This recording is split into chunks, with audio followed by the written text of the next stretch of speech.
Hindi man daw niya ma-knockout ang ating pambansang kamao, kumpiyansa pa rin yung tinaguriang si The Hornet, si Jeff Horn, na maaagaw niya ang WBO, World Boxing Organization welterweight title sa darating na araw ng linggo, lalo na bumuhos na ang suporta ng kanyang mga kababayan. Mula sa Brisbane, Australia, live din po ito. Ang nakatutok naman ngayon ay si Mav Gonzalez. Mav. Mike, dinagsa kanina ng Pinoy at Australian boxing fans ang open workout nitong si Jeff Horn. Samantala, naroon din kanina yung isa pang Pinoy na lalaban sa undercard na si Jerwin Ancahas.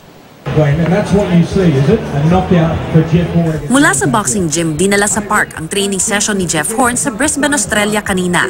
Dinayo ng fans ang Redcliffe Place para sa public workout ni Horn at ilang undercards sa tinaguriang Battle of Brisbane.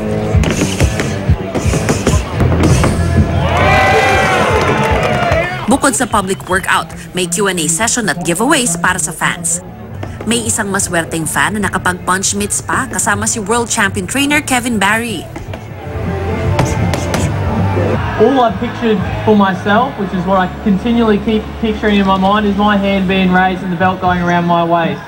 I don't want to say I'm going to knock him out or anything, but I think I'm going to win this fight. Do you think all those Australians are going to rally behind Jeff? Yes, definitely. And this will be big for boxing in Australia as well. May ilang Pinoy rin na pumunta para makita ang makakalaban ng pambansang kamao. Si Pacquiao po, syempre. Pilipino tayo eh. Syempre, susuportahan nila si Horn kasi tiga rito.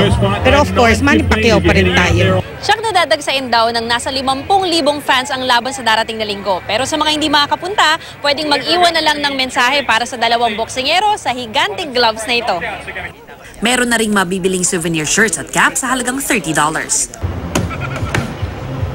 Bukod naman kay Horn, kasali sa workout ang undercard na si Umar Salamov ng Russia at ang sub-main event na si Jerwin Ancahas. Naghanda po kami ng almost 4 months kasi undercard ka sa alamat ng boxing yung kasama mong lalaban. Talagang bihira lang mapasama sa ganitong laban. Sa akin po parang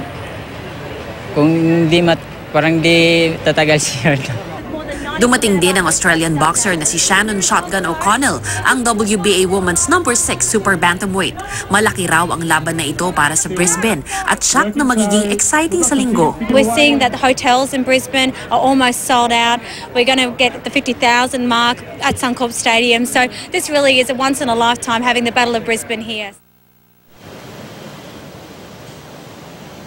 Mike, bukas magkakaroon para ulit ng light training itong si Jeff Horn dahil sa ngayon ay nasa 7 pounds pa yung kailangan niyang ibawas sa kanyang timbang. Mike? Maraming salamat. Excuse me. Maraming salamat, Mav Gonzalez.